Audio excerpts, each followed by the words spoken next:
Hello friends, क्या आपने अपने जीवन में अपनी पूरी एकाग्रता के साथ किसी काम को किया है?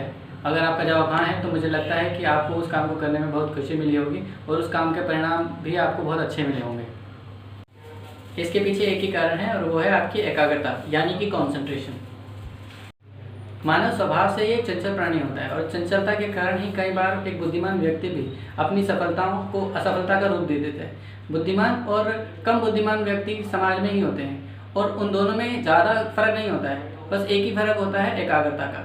यानी कुछ बुद्धिमान व्यक्ति भी अगर अपनी एकाग्रता से दूर हो जाएं या हट जाएं या अपने काम को करते समय एकाग्रता ना रहे तो वो बुद्धिमान भी असफलता को प्राप्त करेगा। मगर एक मंदबुद्धि व्यक्ति भी अपने कार्य या अपने लक्ष्य को निर्धारित कर ले और एकाग्रता के साथ उस कार्य को करता चला जाए तो उसको भी सफलता प्राप्त हो सकती है। जैसा कि आपने कई बार देखा होगा कि कुछ छात्र जो होते हैं वो अपने सीनियर से पूछते हैं कि हमें कितने घंटे पढ़ाई करनी चाहिए।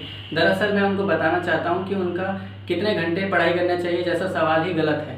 हमें ये देखना होता है कि हमें कितना सही तरीके से पढ़ा जा सकता है। सही तरीके से पढ़ने का लक्ष्य होता है कि जैसे आप किसी कार्य को कर रहे हैं या पढ़ाई कर रहे हैं, पढ़ाई करते समय आपका ध्यान सिर्फ शारीरिक और मानसिक रूप से पढ़ाई पर होना चाहिए, ना कि आप शारीरिक रूप से तो किताब को सामने लिए बैठे हैं लेकिन आपका ध्यान सिनेमा घर में है, पार्क में है या व्हाट्सएप फ़ोन में है।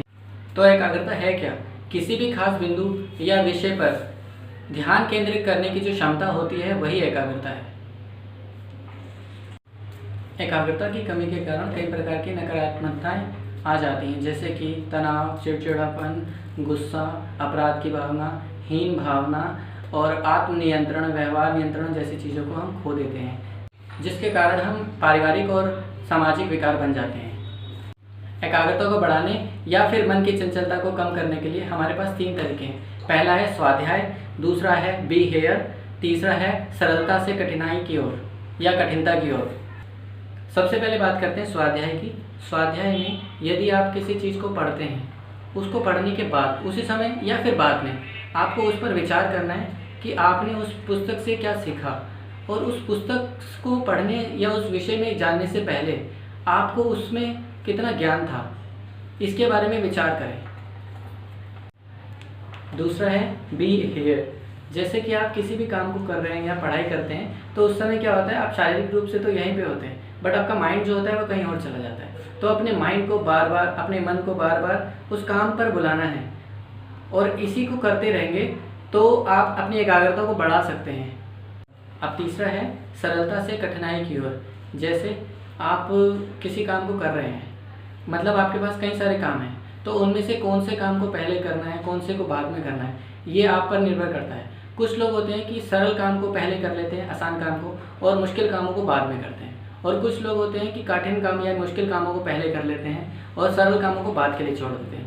इन दोनों ही तरीके सही हैं, लेकिन दोनों में से एक सही तरीका, अच्छा तरीका जिसे मैं कह सकता हूँ, वो होता है पहले सरल काम को कर लें, उसके बाद मुश्किल काम को करें, या सरल चैप्टर पढ़ लिया पहले, उसके बाद नेक्स्ट चैप्टर आपका जो डिफिकल्ट है उसे पढ़ लें। उससे होता क्या, सरल काम को करने में एनर्जी कम लगती है, लेकिन उसके साथ एक फ़ायदा जो होता है वो होता है आपको प्रोत्साहित करने का, यानी मोटिवेशन, आपको सेल्फ मोटिवेशन मिलता है। जब भी किसी आसान काम को करते हैं तो एक सेल्फ मोटिवेशन मिलता है जो कि आपको डिफ़िकल्ट काम करने के लिए प्रेरित करता है।